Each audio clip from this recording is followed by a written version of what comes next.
pleasure to introduce Erwan Rousseau, who will speak on curves in Hilbert modular varieties. Okay, so thank you very much to the organizer for the invitation in Moscow. So yes, I will be interested in some object that already appeared in the talk by Bruno Kingler. So it's a particular example of Shimura varieties. So let me recall their definition. So you take the upper half plane, Poincaré upper half plane, and you take the product of m copies of it.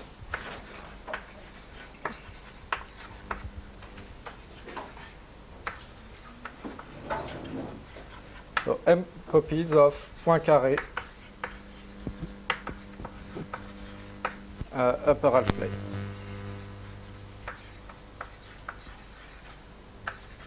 And then we take the quotient. So we take an irreducible lattice in the product of the automorphism group.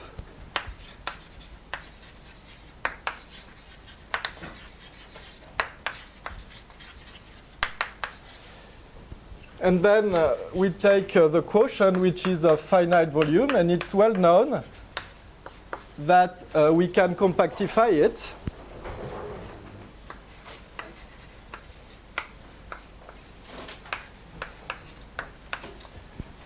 So we can compactify adding finitely many cusps, which gives you y. But of course, y may be singular, because first of the cusps, but also of the torsion points. So you take a resolution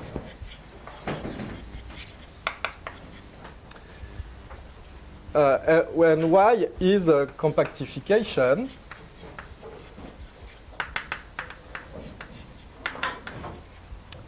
adding a finitely many cusps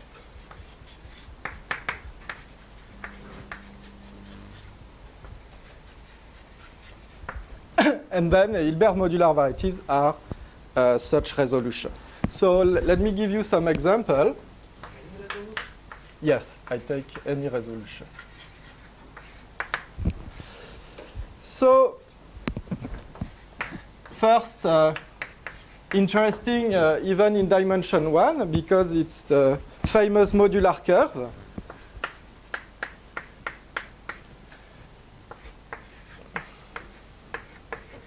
So taking the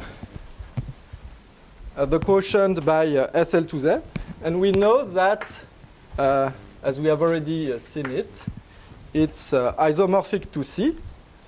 And here everything is simple. We just can compactify it to the projective line.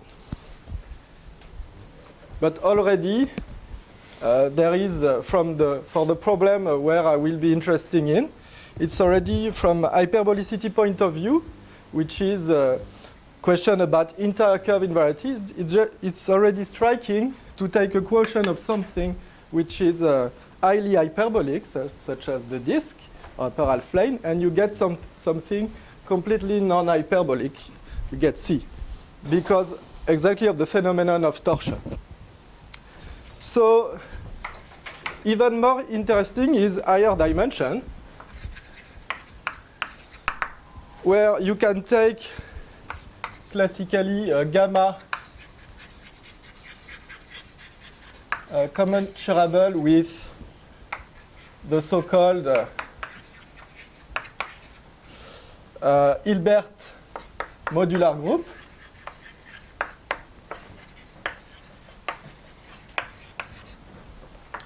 Which is obtained by taking SL2 of the integer of k, where k is a totally real number field of degree m.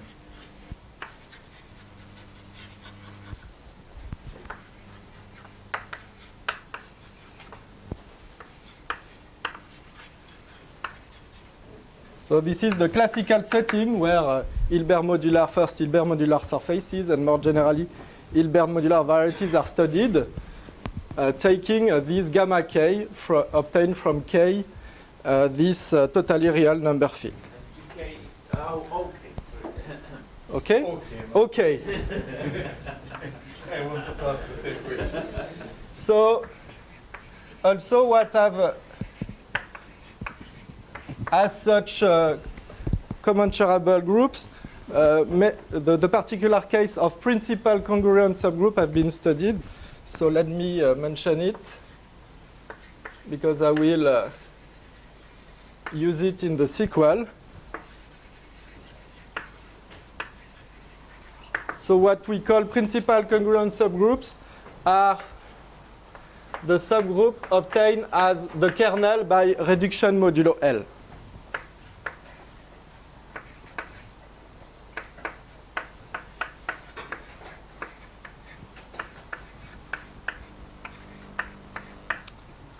This is the so-called principal congruent subgroup. So now I am interested in the geometry of these complex varieties. So classically, what you first want to know is their position in the classification according to their Kodaira dimension. So this was done by Tsuyumine in '85.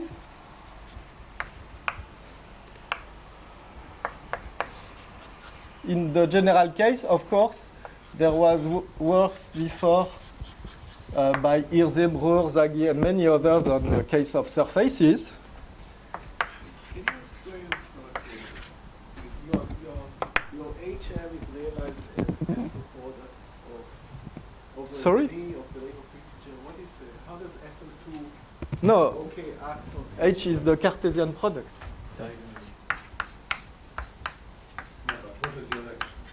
So the action is that you have m different embedding in the reals.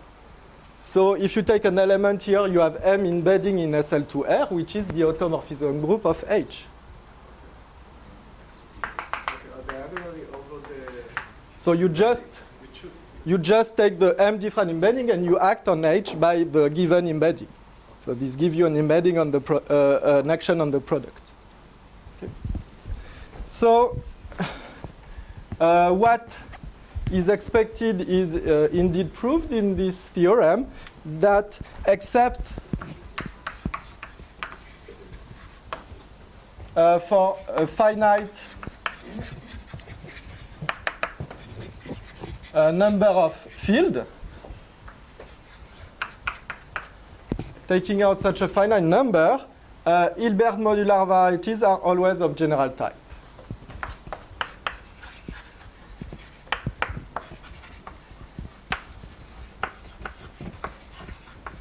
So meaning that they have maximal Kodaira dimension.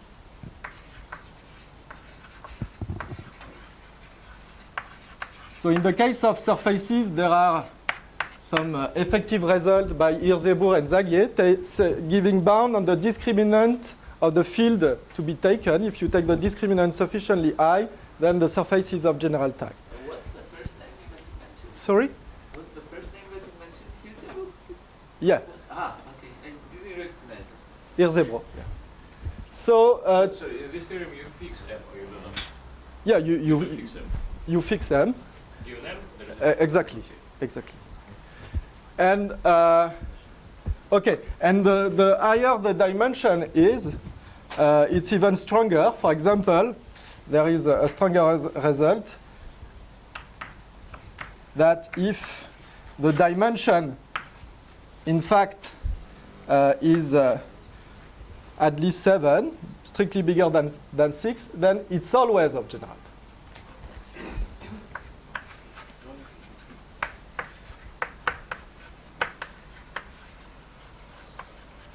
So here you don't even have to take out something.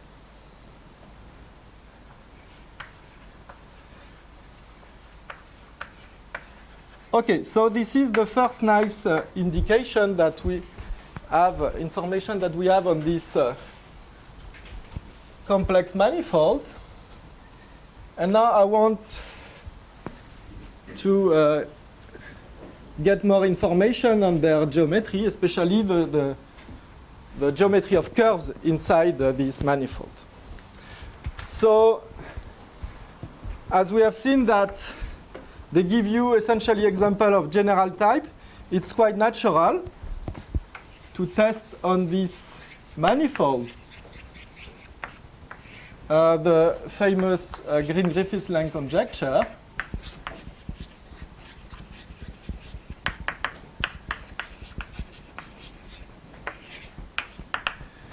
Because they are, particular case of projective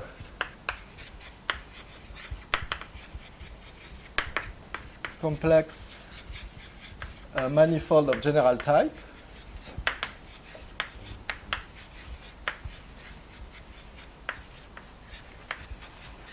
So this conjecture tells you then that you should have strong constraints on entire curves in this manifold. So then you cannot have Zariski dense entire curve, and even stronger, there should exist a fixed proper algebraic subvariety such that any entire curve, so there will be, of course, always holomorphic non-constant. I don't write this thing. Entire curve are holomorphic non-constant map from C to X, and they should lie in this proper subvariety. Okay, so let's see what we can do in this setting of Hilbert modular varieties. So it's a bit surprising that this apparently does not appear yet in the literature, even though there are, as I will mention, there are some results related to this. So first, there is a result by Freytag in the 80s, which studies what is natural from an algebraic geometer, study a rational and elliptic curve in this manifold. So, and what he proves is that in the setting of principal congruent subgroups, if you take L sufficiently large, then all rational or elliptic curves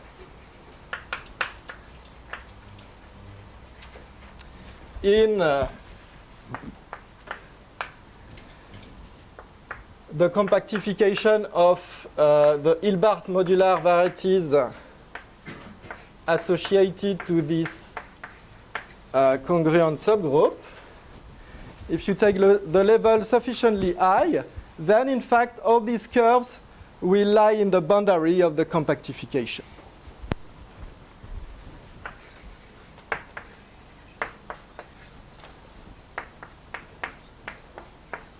You don't. You told you have to add 20 many. Exactly. No, but this is different because this is resolution, right? This is smooth, right? Yeah, this is smooth. So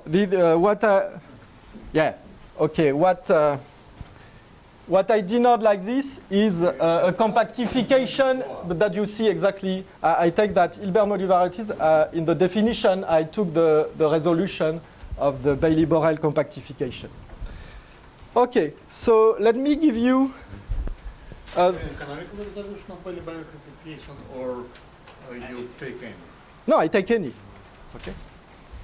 So there were many works of compactification of Shimura varieties.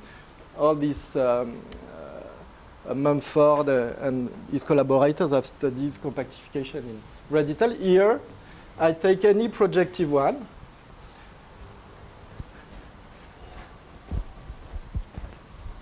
Okay, so let me give you the proof, which is quite simple, but nice, I found.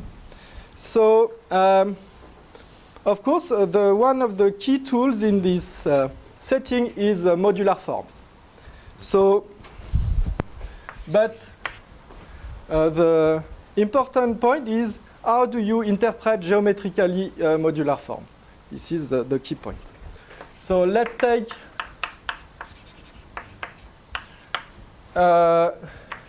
so-called automorphic form, here Hilbert modular form.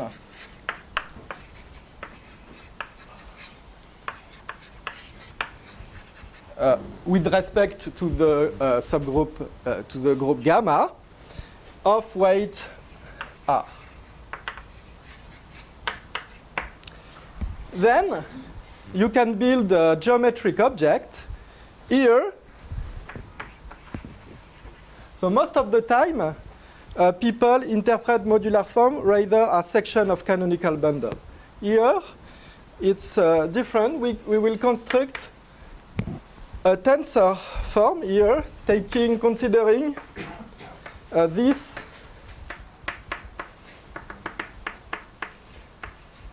particular tensor. And from the definition of a modular form, it's straightforward to see that this is invariant under gamma. So this descends to a tensor on the quotient.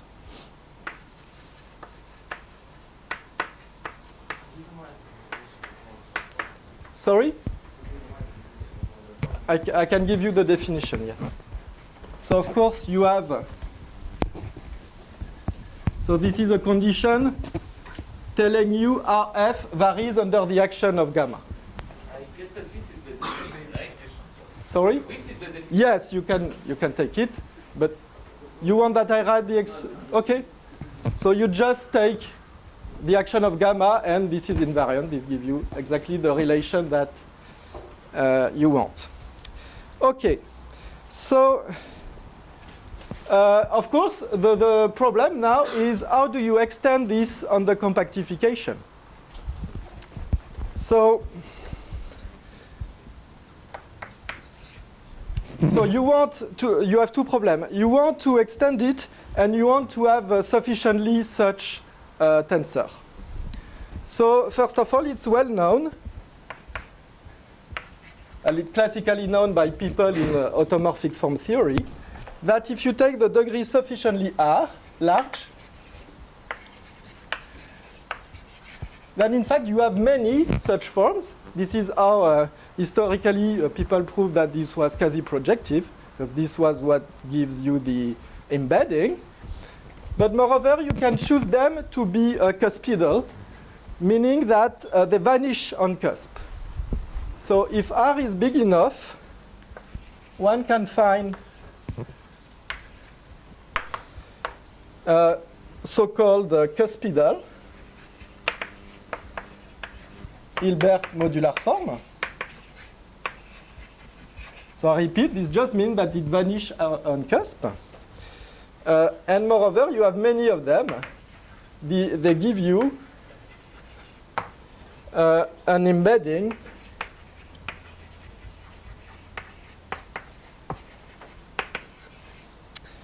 of the quotient in projective space. So you can construct many of them. Now, it's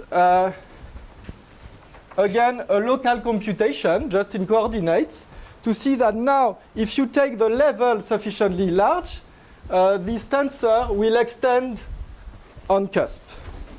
So if L is big enough, now this is really a computation in coordinates. I won't do the detail, but it's not so difficult. Omega extends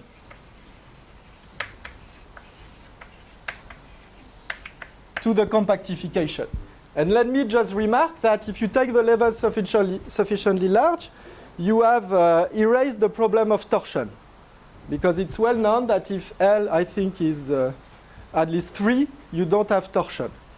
So you just have to take care of cusp, and there you do a local computation, and you see that you have sufficiently vanishing to compensate the pole, and this will extend. So for the inverse, the torsion means That you have a non-trivial stabilizer in HM. Okay? But this disappears, orbifold point if you want. But my remark is that if you take L sufficiently large, in fact bigger than 3, you don't have this phenomenon. So you don't have to take care of torsion. Okay, so now let me conclude the proof, which is now easy. Because of the existence of these tensors, this is completely in the spirit of, for example, Bogomolov works on these hyperbolicity questions. You know that these tensors help you to understand the geometry of curves. So consider such a curve.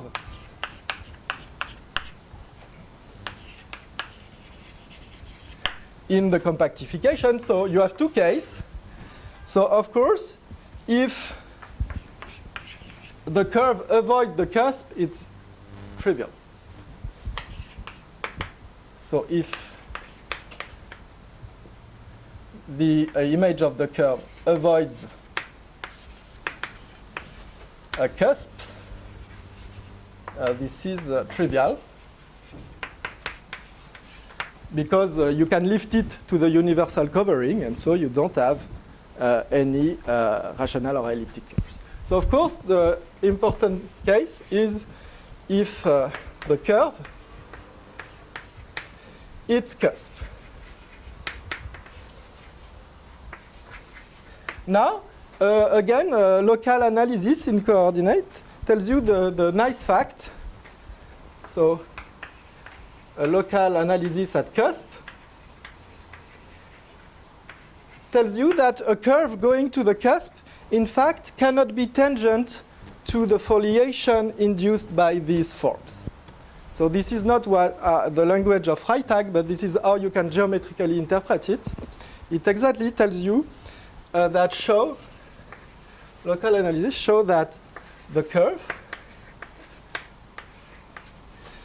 cannot be tangent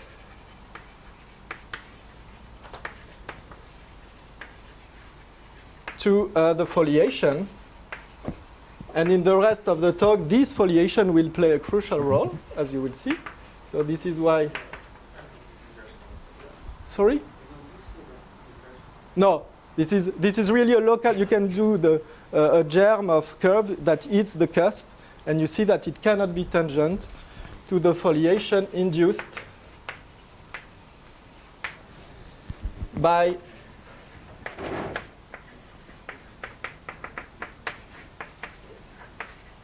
in fact, this is a well-known fact for people in foliation theory that have studied Hilbert modular foliation. They already knew that, but in fact, it was already remarked by Freytag a long time ago.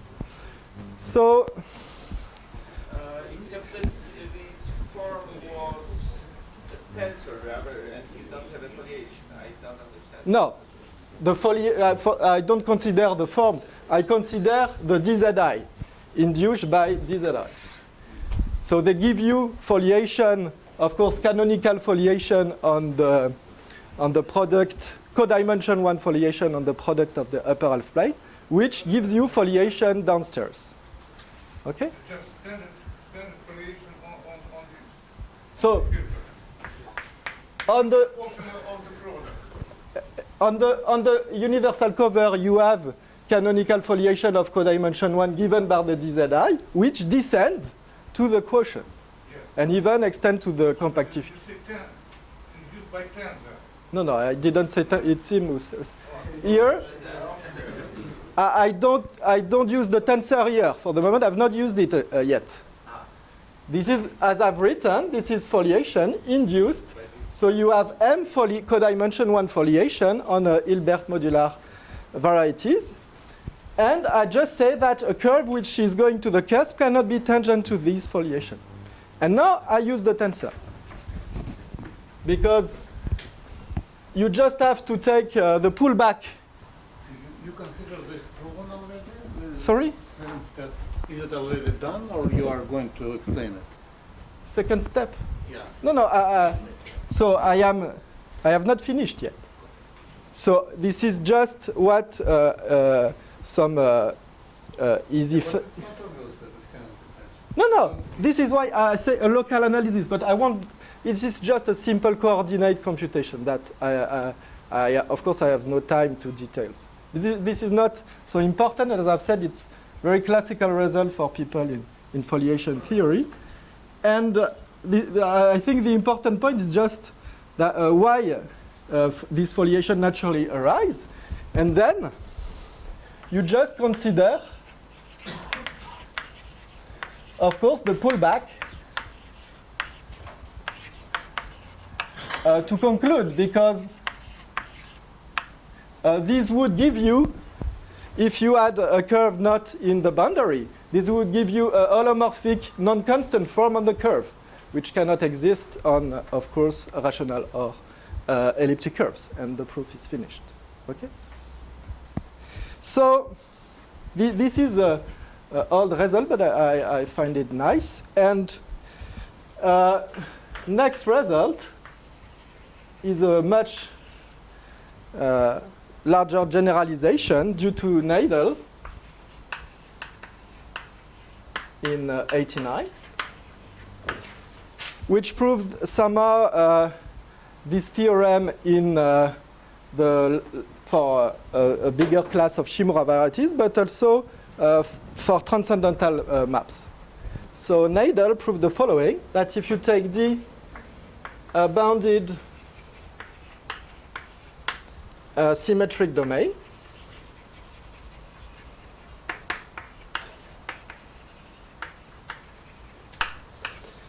and gamma an arithmetic lattice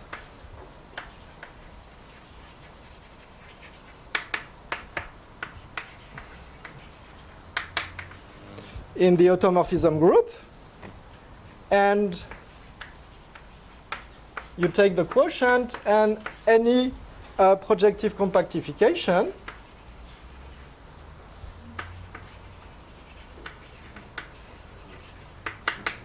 So for example, you have the projective toroidal compactification of Mumford. So it's exactly in the spirit of the result of Freytag. It tells you that if you take gamma sufficiently small,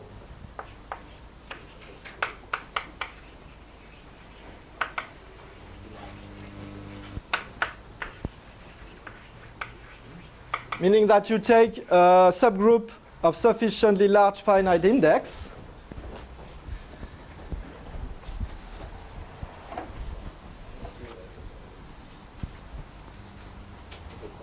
then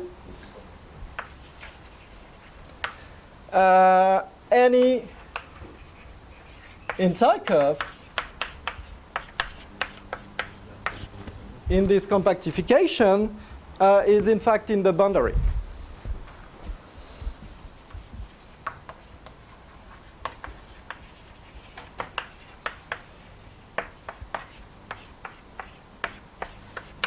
So you see, this is exactly the generalization in two directions, analytic curves and all quotient of bounded symmetric domain of Freytag result.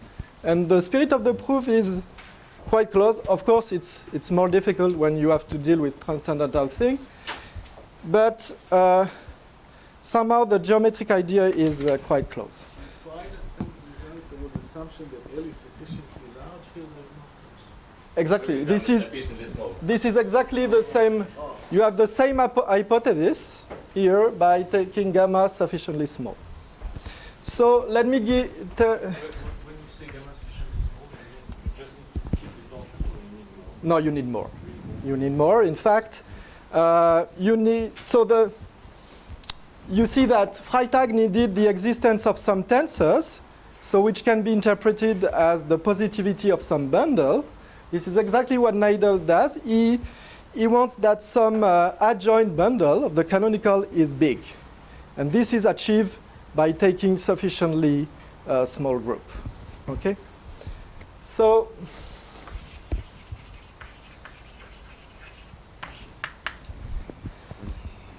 and the point of what I want to talk about today is exactly to get rid of this hypothesis.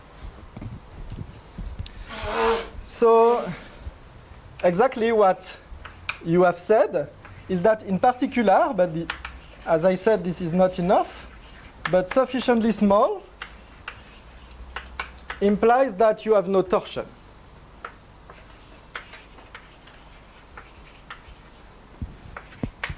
And I think this is quite important to be able to deal with torsion, so I want to get rid of this hypothesis.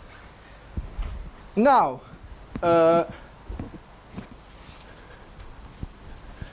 another point is that torsion implies a nice thing or annoying thing, depending on your point of view, because a striking fact which was already observed by Hirzebruch is that in the case of surfaces, but it's true in all dimensions, just consider the diagonal embedding.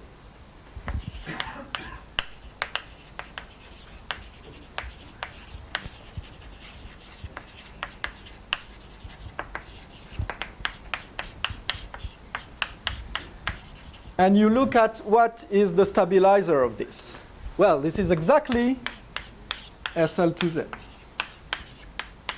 And so you have always,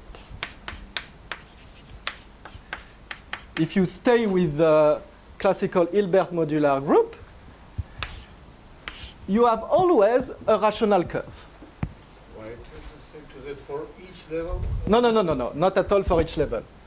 Because if you take level, you will have level also here, and you will get rid of this. Though the important point is exactly that you stay with the classical Hilbert modular group, and then this is SL2Z, and this is the modular curve. So you have, even though these varieties are of general type, you are sure that you have some rational curve which is not in the boundary.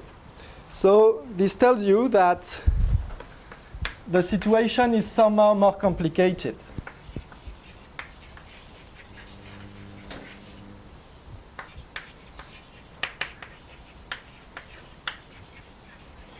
Curves not in the boundary. And another point is that we recently remarked with Di Verio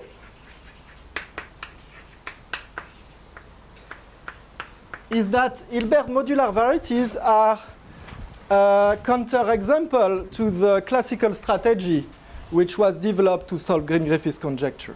So this is another point that makes this object interesting, is that Hilbert modular varieties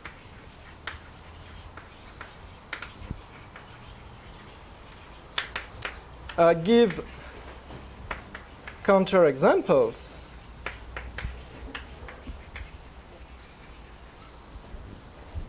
to the so-called jet differential strategy,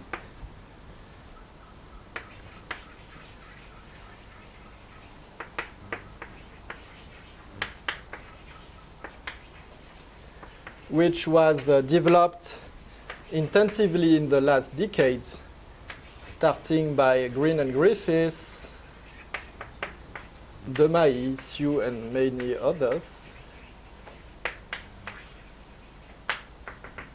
So let me just, in a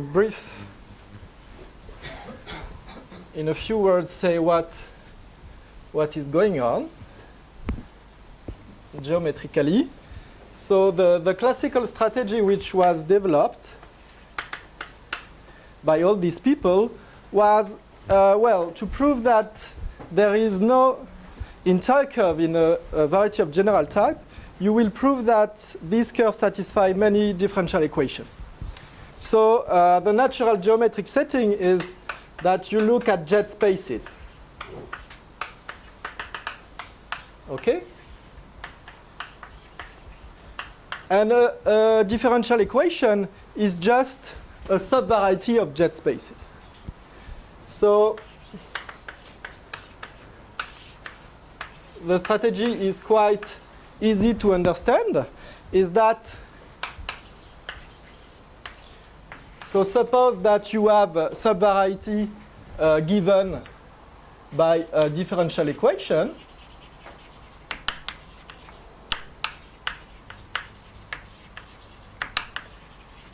We have some results which ensure that such interior curves have to satisfy differential equation of a certain type. Suppose that you can prove that you have many of them.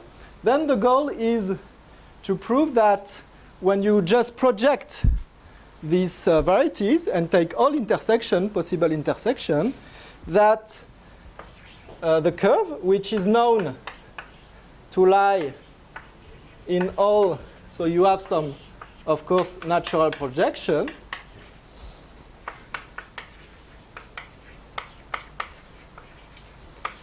And this is usually called the Green-Griffiths locus. Then the hope, the general hope, was that for general type varieties, this will be, this is of course contained in X, but that it was a proper subvariety. And our observation is that unfortunately this is not true. And in particular for Hilbert modular varieties, you have the worst thing that can happen. So for Hilbert modular varieties, so the Green-Griffiths locus of compactification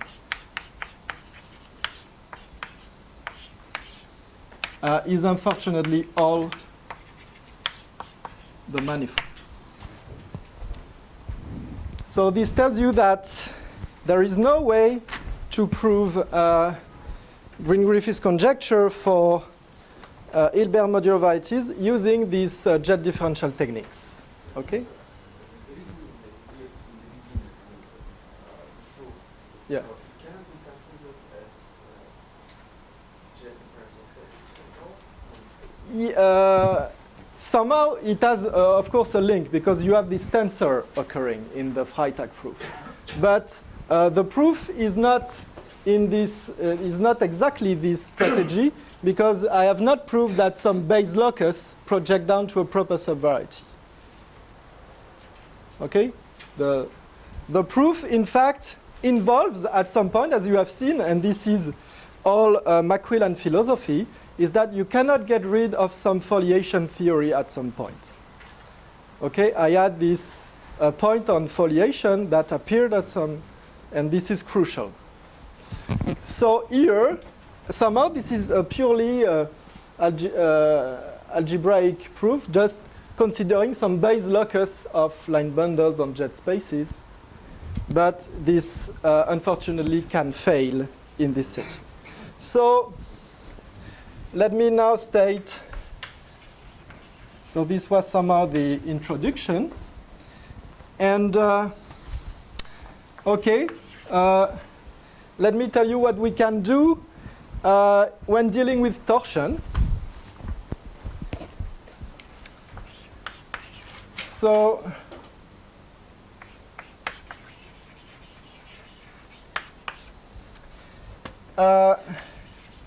let X be a Hilbert modular variety of general type.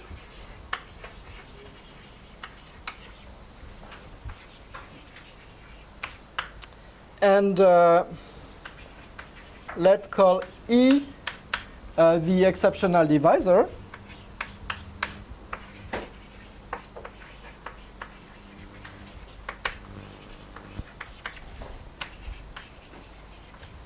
Lying over orbifold points and cusps.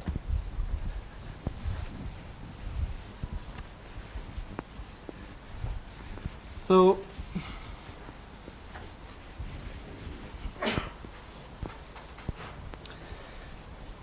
now let F an entire curve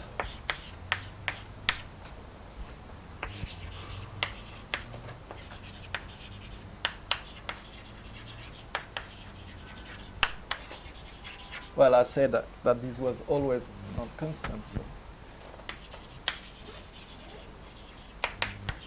An entire curve. So I want to understand which curves, although there are some torsion, still can only lie in the boundary. And a natural hypothesis is that these curves should ramify over E with order at least the dimension.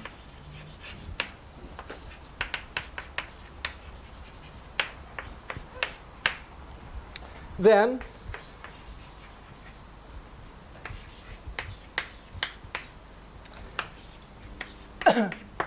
we can still, but this time in the boundary you also have the exceptional above torsion points. And the conclusion is still that this curve will have to lie in this exceptional divisor. And in fact, this theorem is a consequence of a stronger theorem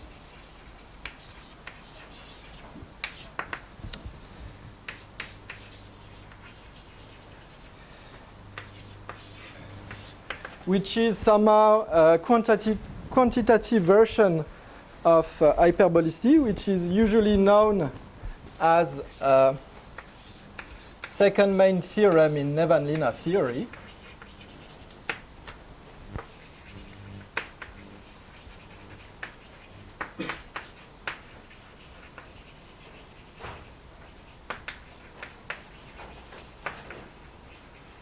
So this is usually the strongest form of hyperbolicity because this gives you some quantitative information. So what is? So this is the same setting, except that now f is any entire curve, not contained in E.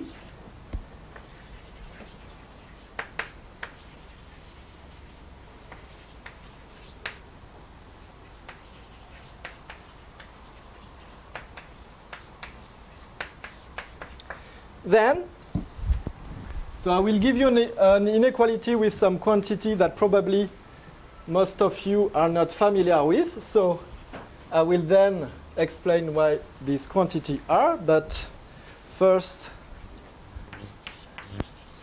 let me write the inequality, which is first the characteristic function which measures somehow the growth of the function. So this is, I will define them in a moment. So then there is a quantity which you can easily understand is just the counting function measuring how much you intersect with the boundary divisor. And then there is a rest. So where this small rest can be controlled like that.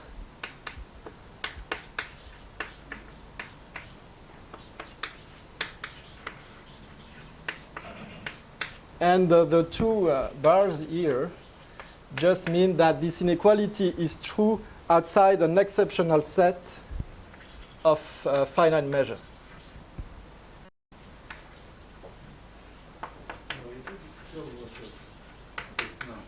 I will define them immediately.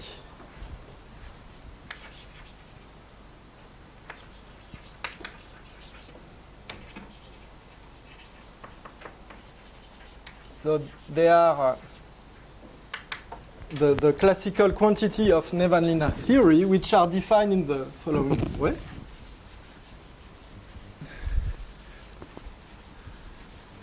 So a crash course on Nevanlina theory in 30 seconds.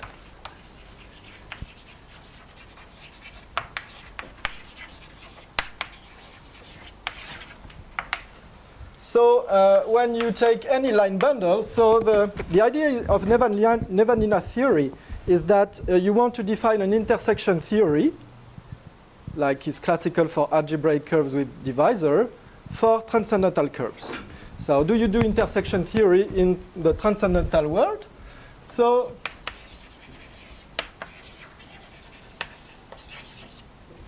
take any line bundle. So usually you take the line bundle associated to a divisor, and then you can define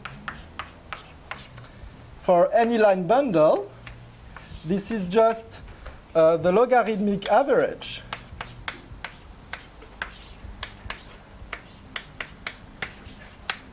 of this quantity, where of course C1L is the first chain class of L. And this is just the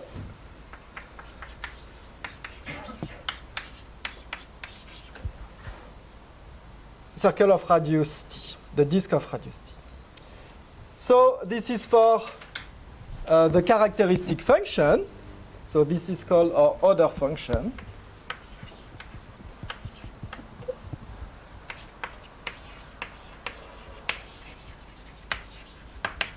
And then you have the counting function,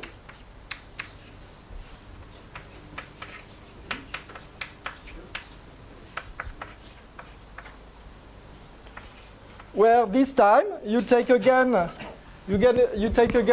logarithmic average of this quantity. So you just count very naively how much your curve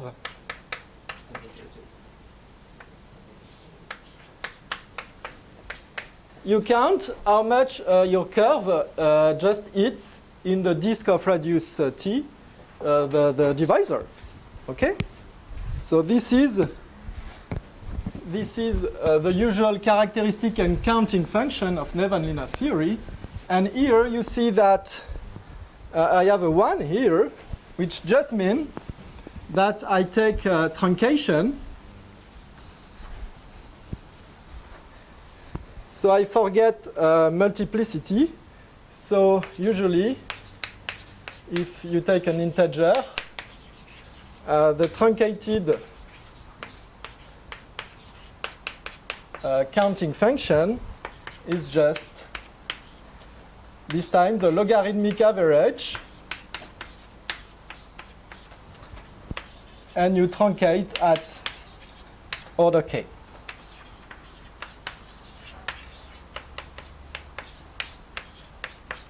Okay, this is the definition of Nevanlinna quantity.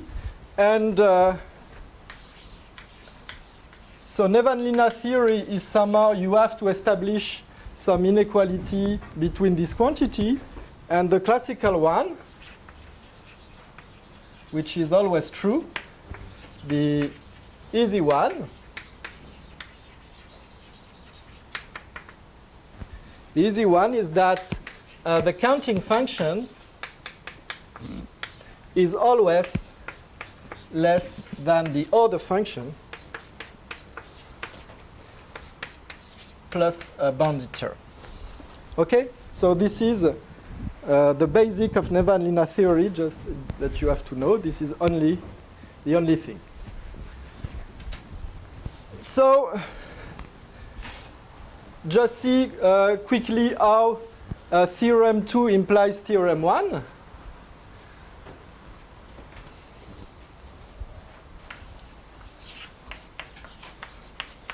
So if you take a function which ramifies over E sufficiently, then of course you have that the counting function on E is at least bigger than n times the truncated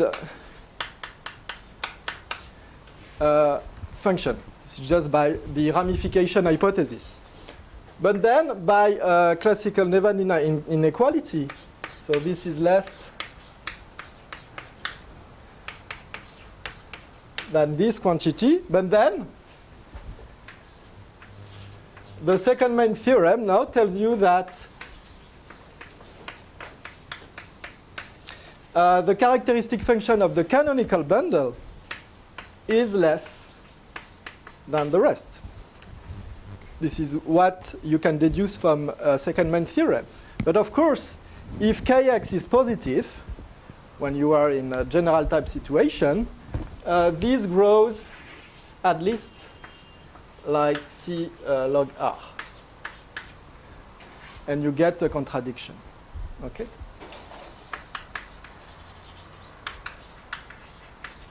So this is how theorem 2 easily implies theorem 1. Now, let me tell you how you can prove theorem 2, which don't be too afraid. In fact, it will be essentially geometry. So the key point is, in fact, this famous Hilbert modular foliation.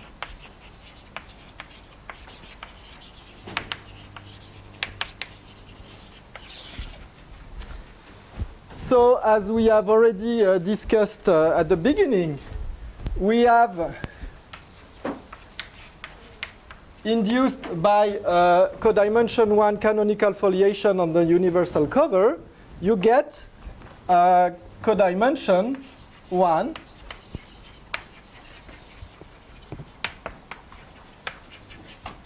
foliation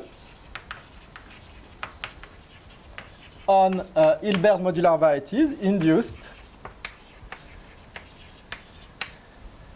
by the corresponding codimension 1 foliation on the universal cover. Okay? So now, following fact, which is interesting, is that we want to understand the hyperbolic properties of the leaf of this foliation. So the first proposition is the following, is that I don't want to consider, of course, leaves included in the exceptional divisor, but my claim is that all the other ones, they are Brody hyperbolic. So outside E, Fi is leaf-wise Brody hyperbolic.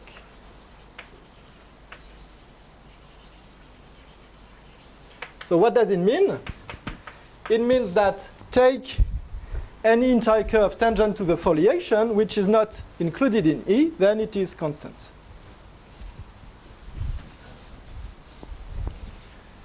So any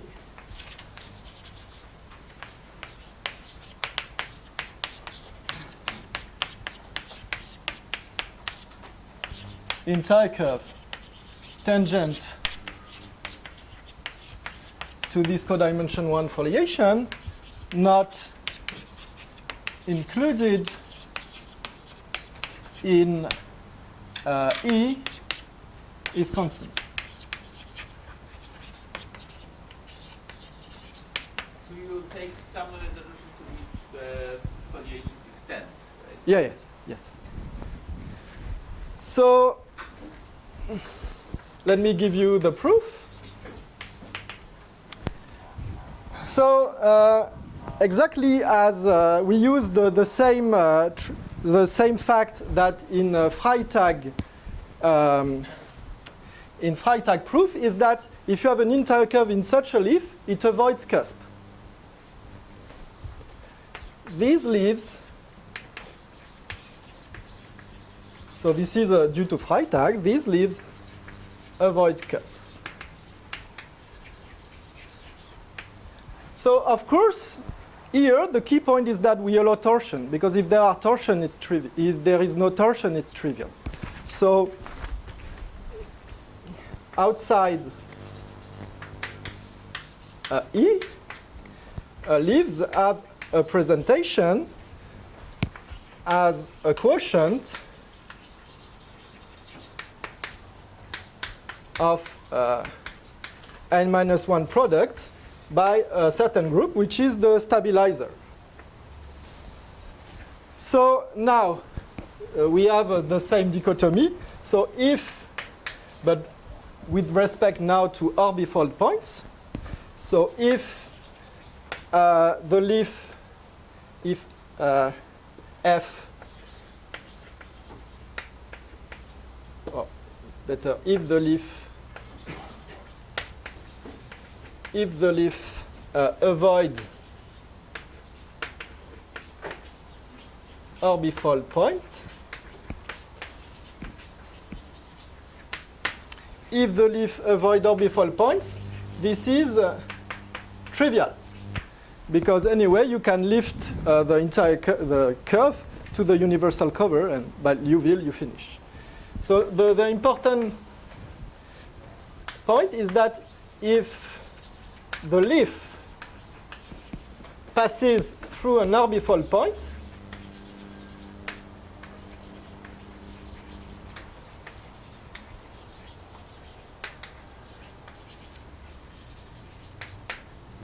the nice fact is that, in fact, you can show that gamma prime is finite.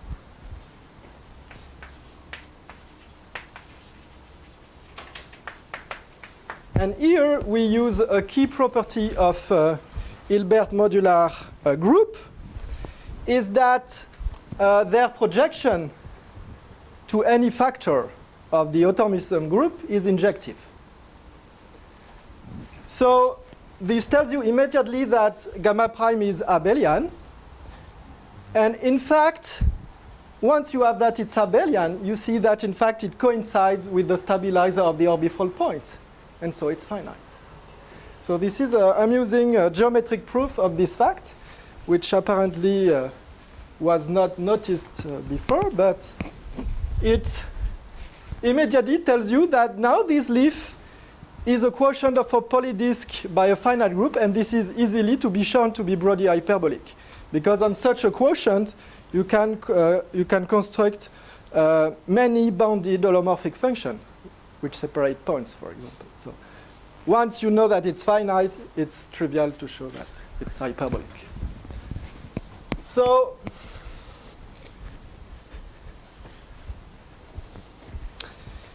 here, I repeat, we have used in an essential way the irreducibility of the Hilbert modular group.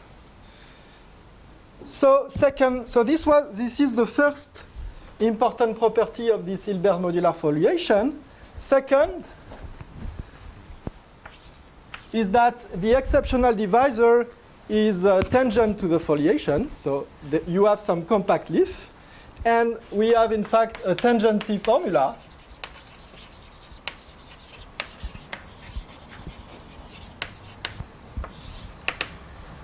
So again, denote this foliation by Fi, E the exceptional.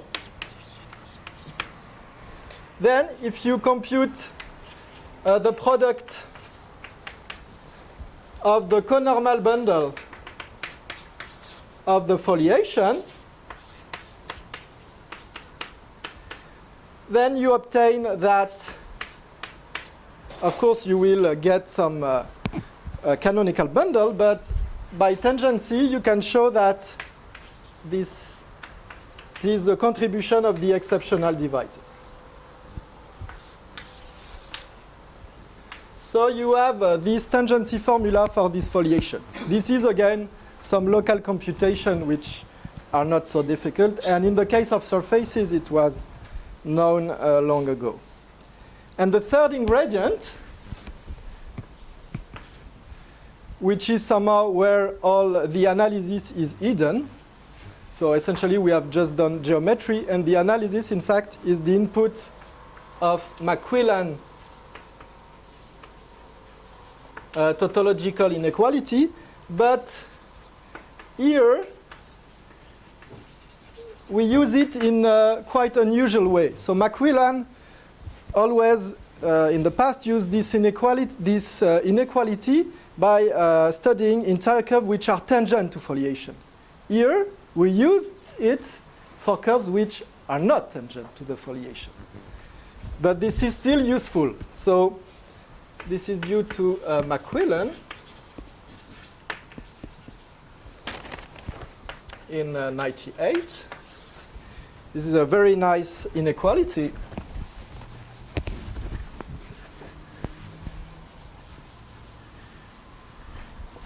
So the usual setting is that you want to study entire curve here. You have some divisor, and you take the logarithmic tangent bundle, you projectivize, and then you lift it here. And okay, so the inequality is that Macquillan is able somehow to control the characteristic function with respect to the tautological bundle upstairs. And then you have something quite similar to a second-man theorem, which is this. Okay, so this is famous now inequality.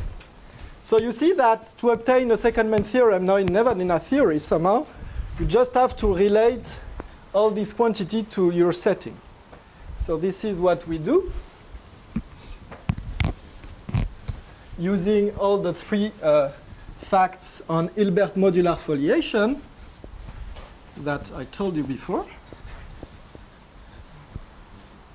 So now I can give you a proof of theorem 2. Okay, so let F be Hilbert modular foliation.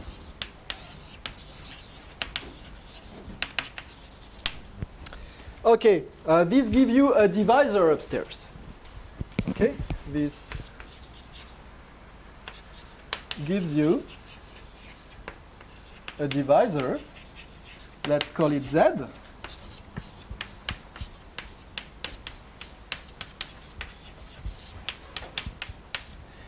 And this is not difficult using exact sequence and so on to show that, in fact, this divisor is linearly equivalent to O1, the tautological, plus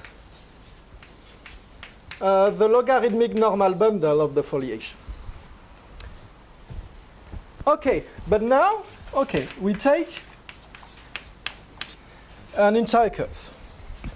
What we have proved before is that it cannot be tangent to F.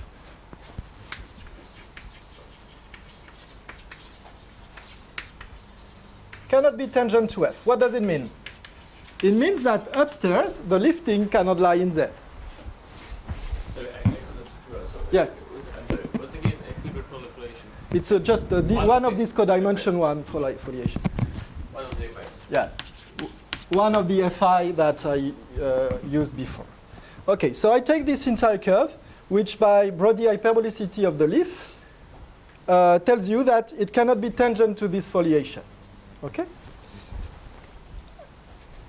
That is, the lifting cannot lie in Z. So now you just use a tautological inequality.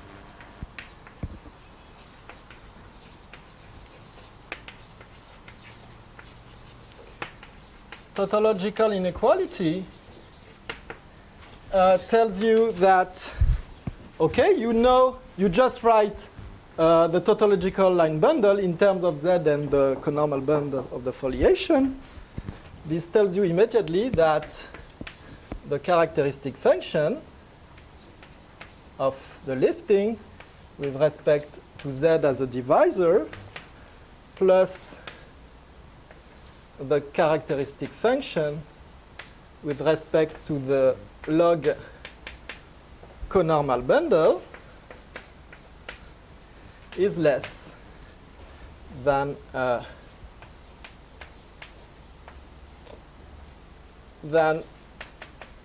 the truncated cantic function plus the rest. But now, you know that f1 does not lie in Z, so this quantity is in fact positive. So this is bigger than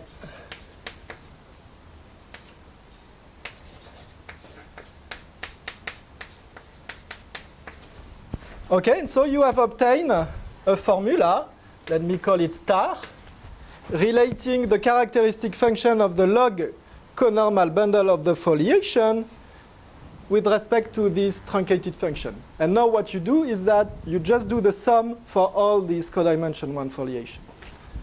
So, and you implement the tangency formula. So,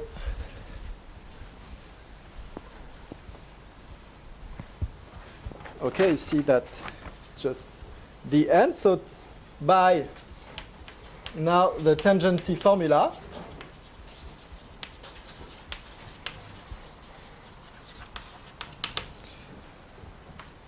if you do the sum of all this inequality,